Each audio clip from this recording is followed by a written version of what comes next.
বাংলাদেশের ছাত্ররা নতুন দল গঠন করেছে জাতীয় নাগরিক পার্টি। এ নিয়ে কিছু বলুন। শুনেলেন, ছাত্র আন্দোলন।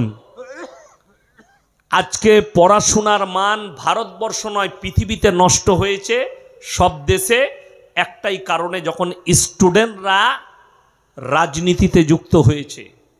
আপনারা জানেন আমাদের পার্শ্ববর্তী একটা দেশ আছে যার নাম হচ্ছে চাইনা। নাম শুনেছেন না শুনেননি? চাইনা। গত 7 বছর আগে চাইনার একদল স্টুডেন্ট, কলেজ স্টুডেন্ট, তারা সরকার জিনপিং সরকারের বিরুদ্ধে আন্দোলন করেছিল। জিনপিং সরকার তার প্রশাসনকে অর্ডার দিল, বিএসএফকে গুলি চালিয়ে গুঁড়িয়ে দাও, বুলডোজার চালিয়ে দাও, ট্যাঙ্কার দিয়ে গুঁড়িয়ে দিল। আমেরিকা চোখ রাঙালো। জর্জ ডব্লিউ বুশ সে বললে, শোনো, ছাত্রদের ওপরে তুমি আঙ্গুল তুলেছ, তোমার রেহাই নাই। চাইনার জিনপিং সরকার বললে, শোনো, এটা আমার অভ্যন্তরীণ ব্যাপার, এখানে নাক গলাতে এলে যুদ্ধ করতে হবে। চাইনায় সব থেকে টেকনোলজিতে এখন আগে কে? চাইনা। তার কারণ একটাই, ছাত্রদিকে স্টুডেন্টের মতো রাখতে দিয়েছে। যে বাংলাদেশে মুসলিম মেয়েরা ন্যাংটো হয়ে আন্দোলন করে যে আমরা স্বাধীনতা চাই, পাক স্বাধীনতা চাই, আমরা যা ইচ্ছা তাই পোশাক পরব, সেই দেশের উন্নতি কি করে হতে পারে? যে দেশে আলেমরা স্টেজের মধ্যে বেজ্জতি হয়, আলেম দিকে একটা সাধারণ লোক এসে বেজ্জতি করে, কেমন করে সেই দেশের উন্নতি হতে পারে? আপনারা ইমানদারির সঙ্গে বলুন তো। আমি আমার জীবনে 18টা বছর জলসা করছি, গোটা পশ্চিমবাংলা নয়, গোটা ভারতবর্ষ জুড়ে, তথা বোম্বাই, গুজরাট, তথা ত্রিপুরা, আসাম, মেঘালয়। আমি হায়দ্রাবাদে জলসা করেছি, ইন্দোরে জলসা করেছি। ইন্দোরে যখন জলসা করতে গেছি আমি প্রথমবার, তখন আমার নামে থানায় অভিযোগ হয়েছে, এই বক্তা ওহাবি বক্তা, এই বক্তা বাংলাদেশি বক্তা। আমার জন্য বাংলাদেশি তাকমা পর্যন্ত দিয়েছিল কারা? এক শ্রেণীর জিলাপি হুজুর। এই মালকে ইন্দোরের মাটিতে জলসা করতে দেওয়া যাবে না। তারপরে আমি যখন পৌঁছালাম এয়ারপোর্ট থেকে নেমে, বিশ্বাস করুন আমি এত খুশি হয়েছি। সেখানে আমার আধার কার্ড আমি হোয়াটসঅ্যাপে করেছিলাম। তারা দেখার পরে সেখানকার এসপি সাহেব তিনি অর্ডার দিয়েছিলেন জলসা হবে, আমার প্রশাসন দাঁড়িয়ে থাকবে। বিশ্বাস করুন আমি যখন জলসা করলাম 3 ঘন্টা 2.5 ঘন্টা বায়ান করেছি। বায়ান করার পরে টাইম শেষ, যতটা পাস ছিল ততক্ষণ পর্যন্ত। কিন্তু খুদ যে অফিসার দাঁড়িয়েছিল সে বললে, স্যার हमको बहुत अच्छा लग रहा है और 10 मिनट बोल दीजिए। জোরে বলুন না সুবহান আল্লাহ। আমি আরো 10 মিনিট বললাম, কিন্তু এতদিন পর্যন্ত বাংলার মাটিতে এত জলসা করেছি, কোনো স্টেজে কোনো নেতা আমাদেরকে সাহস হয়নি যে অপমান করি। ঠিক বললাম না ভুল বললাম? আমি রাজনীতির কথাও বলি, শুনেছেন না শুনেননি? আমি রাজনীতিবিদদের বিরুদ্ধেও বলি, সরকার অন্যায় করলে সরকারের বিরুদ্ধে বলি। কিন্তু আমি দেখতে পাই বাংলাদেশের মাটিতে বাংলাদেশের মানুষ জানে না ইয়াসিন সাহেব দাওয়াত নিয়েছিলাম এই বছরে, আমি কেন যাইনি? আমার কাছে লিখিত কাগজ লাগবে। আপনি স্টেজে ফুল ফর্মে কথা বলবেন, কারো বাপের হিম্মত হবে না যে আপনার বায়ানে বাধা দিই। আমি আমার ইচ্ছা মতো কোরআন হাদিসের কথা বলবো। তাতে রাজনীতির ভেতরে ঢুকতে হলেও আজকে অনেক মানুষ মনে করে আপনারা মৌলী সাহেব মানুষ, এটা জলসা কোরআন হাদিসের স্টেজ, আপনারা কেন রাজনীতির কথা বলবেন? আমি তোমাকে জিজ্ঞেস করতে চাই, যদি এই স্টেজে রাজনীতির কথা মানুষকে না বুঝাতে পারি, তাহলে একজন রাজনীতিবিদ ইসলামকে নিয়ে কি করে চিনিমিনি খেলতে পারে? ইসলামের বিরুদ্ধে কি করে বলতে পারে? একটা রাজনীতির মঞ্চ থেকে ইসলামকে কি করে টার্গেট করতে পারে? এখনো পর্যন্ত একটাও আন্দোলন হয়নি। তন্ময় ভট্টাচার্য সিপিএমের একজন নেতা, সে নবীজিকে বলেছেন সে এক হাতে তলোয়ার, সে যোদ্ধা ছিল, সে কোনো ইসলাম প্রচারক ছিল না। এখনো পর্যন্ত কোনো মৌলবি আন্দোলন করেনি। যদি কেউ আন্দোলন করেছে এই জলসার স্টেজ থেকে ফেসবুক আর ইউটিউবের মাধ্যমে এই বাপের বেটা ইয়াসিন করেছে। আমি তাকে গালি দিয়েছি, আমি তাকে বলেছি বাপের বেটা হলে আমার সঙ্গে বসো, যদি হারামের আউলাদ না হও একবার আমার সঙ্গে বসো।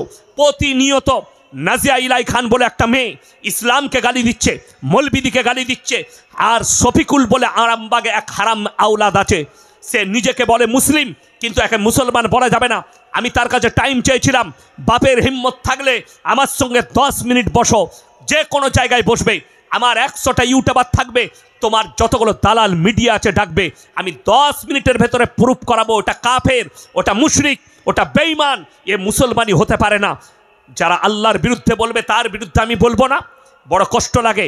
নুসরাত জাহান বলে একজন এমপি ছিল, 2 বছর আগে दिल्लीতে গিয়ে এক মিডিয়ার সামনে বলেছিল, ये मौलवी लोगों को कुछ पता नहीं इस्लाम के बारे में।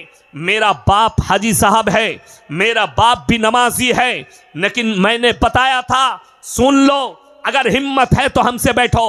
तुम सबसे बड़ा नालायक हो, तुम तो कहती हो कि मैं मुसलमान हो। আমি বলেছিলাম তোমার যে বাচ্চাটা আছে তার বাপটাই ঠিক নাই, এটা আমি বলেছিলাম, বাপের বেটা। আমি ফিরহাদ বাবুকেও ছাড়িনি। যারা মনে করবেন আমার বয়ান শুনে এটা হয়তো একটা দলের চাটা পাঁচাটা গুলাম, তারা ভুল বলছেন না। আর আমাকে যদি রাজনীতিতে নামতে হয়, আমি আল্লাহর কসম খেয়ে কোরআনকে সাক্ষী রেখে বলছি, আমি কওমে মিল্লাতের জন্য নামবো। আমাকে যদি নামতে হয় তা আমি আপনাদের জন্য রাজনীতিতে নামবো, যারা মুসলমানের বিরুদ্ধে আগুন উগলাচ্ছে। আজকে দুঃখ লাগে, বেদনা লাগে। কোরআন শিক্ষা দিয়েছে, আমি কালকে সাগর দিঘির মাটিতে বলেছি, ওয়ালা তাসুব্বুল্লাযীনা ইয়াদউনা মিন দুনিল্লাহ ফায়াসুব্বুল্লাহ আদওয়াম বিগাইরি ইলম। তোমরা কারো দেবদেবীকে গালি দিও না, কারো ধর্মকে গালি দিও না।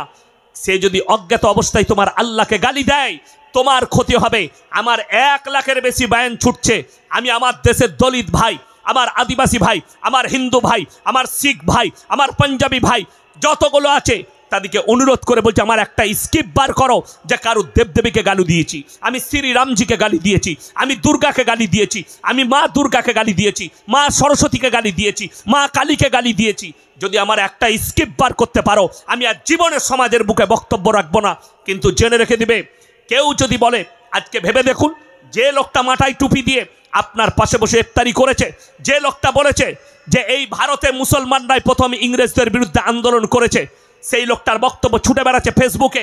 মেদিনীপুরে বাড়ি ওই ভাঁড় নেতার, আজকে বলছে মাদ্রাসায় সন্ত্রাসবাদ তৈরি হয়, আজকে বলছে টুপিওয়ালারা সন্ত্রাসবাদ। আর এই লোক আমাদের পাশে বসে ইফতারি করেছে, আমাদের পাশে বসে টুপি লাগিয়েছে। এই লোককে মুনাফেক বলতে পাবো না যে তোমার ইসলামকে নিয়ে খেলা করেছে? কেন তুমি দাওয়াত দিলে, কেন ইফতারি পার্টি করলে? আমি সেদিনে বলেছি, আমার দেশের হিন্দু মুসলিম ভাইদিকে বুঝতে হবে, যদি কোনো হিন্দু নেতা আপনার ইফতারিতে আসে আর বলে ইফতারি ভালো, ইসলাম শান্তির ধর্ম, তার নাম গিরগিটি, আপনার ভোট পাওয়ার জন্য এসছে।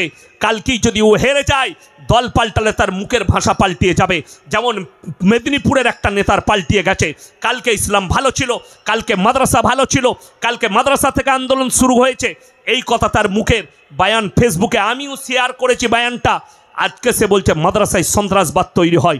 হিন্দু ভাইদের জানা দরকার, কোনো মুসলিম নেতা সে যদি হিন্দুদের ধর্ম অনুষ্ঠানে যায়, তাদের পুজো পাঠে যায়, জেনে রেখে দিবে তোমার ঠাকুরকে ভালোবেসে নয়, তোমার শ্রীরামজিকে ভালোবেসে নয়, তোমার ভোটটা ভালোবেসে গেছে, তোমাকে ধোকা দিতে গেছে। আর কোরআন বলছে লা ইলাহা উলাই ওয়ালা ইলাহা উলা, তোমরা দুটো নৌকায় পা দিও না। যারা বলছেন সম্প্রীতি বুঝান, আমি কোনো সম্প্রীতি নষ্ট করিনি। আমার বয়ান বার করো যেখানে আমি সম্প্রীতি নষ্ট করেছি, আমার বয়ানে আছে। আমি আজকে আবার বলে যাচ্ছি, রাসূল আকরাম সাল্লাল্লাহু আলাইহি সাল্লাম বলেছেন, তোমরা মুমিন ততক্ষণ হতে পারবে না যতক্ষণ পর্যন্ত তোমার পাশের গরিব তোমার কাছ থেকে সুরক্ষিত নয়। রাসূল বললেন, তোমরা দেখো না তোমার বাড়ির পাশে কে বসবাস করছে, দলিত হোক, হিন্দু হোক, আদিবাসী হোক, খ্রিস্টান হোক, সে ক্ষুধার্ত হলে খাবার দাও, বস্ত্রহীন হলে বস্ত্র দাও, বিপদে পড়লে পাশে দাঁড়াও। তাদের মন্দিরে আরতি হবে, আপনার পাশে হিন্দু ভাই বাস করে, তার মন্দির আছে, মন্দিরে আরতি হবে, মন্দিরে পুজো পাঠ চলবে, আপনার মসজিদে আজান হবে, মসজিদে নামাজ চলবে। এটাই হচ্ছে হিন্দুস্তানের সংস্কৃতি। আমরা পড়েছি ছোটবেলায়, আমাদের ছোট গায়ে ছোট ছোট ঘর থাকি, সেটা সবে মেলে নাহি কেউ পর, পাড়ার সকল ছেলে মোরা ভাই ভাই একসাথে খেলি আর পাঠশালায় যাই। বন্দে আলিমিয়ার লেখা ছড়া, এই ছড়া যখন পড়তাম স্কুলে, আর মনে মনে ভাবতাম, অনুভব করতাম পাড়া প্রতিবেশীতে আমি ইয়াসিন। আমাকে আপনারা মনে করছেন বর্ধমান থেকে প্রধান বক্তা এসছে, জেনে রেখে দিবেন আমিও একটা আপনাদের মতনই মানুষ, আমি কোনো স্ট্যান্ডার্ড লোক নয়।